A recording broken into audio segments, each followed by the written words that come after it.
এ তো কি বেলুন ফুলাই, তুই তো বেলুনই ফুলাতে পারিস না, দে আমার কাছে দে, আমি ফুলাই। দেখ শেখ কি করে বেলুন ফুলাতে হয়, আমার কাছ থেকে শেখ তুই।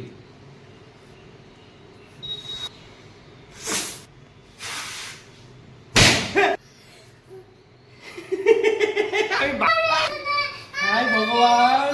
এই কি হয়েছে কি হয়েছে? তুমি কান ধরে আছো আর কান্না করছে কেন? কি হয়েছে? তুমি কান ধরেছো কেন? কি হয়েছে? আরে ও বেলুন ফুলাতে পারছিল না, আমি হ্যাঁ। ভাবছি বেলুনটা নিয়ে ফুলিয়ে দিব, ভাবছি ব্যান্ড ফেটে গেছে।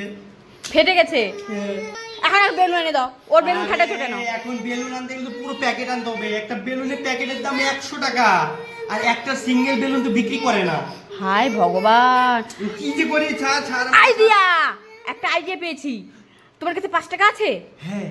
কোথায় কোথায় বের করো, 5 টাকা বের করো। এই যে। এই 5 টাকা দিয়ে একটা বেলুন খাওয়া নিয়ে এসো। ওটার মধ্যে তো একটা বেলুন পাওয়া যায়, তাহলে না হয়ে যাবে। Yes, হ্যাঁ, হ্যাঁ, নিয়ে এসো, যাও। ঠিক। মাম, দাঁড়া, আমি এক্ষুনি তোর জন্য বেলুন নিয়ে আসছি, ঠিক আছে? হ্যাঁ। ঠিক আছে। এই দেখ, তোর জন্য বেলুন নিয়ে এসেছি আমি।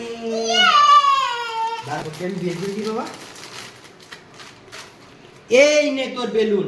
কেমন আইডিয়াটা? কি বাচ্চা বাঁচলাম রে বাবা রে।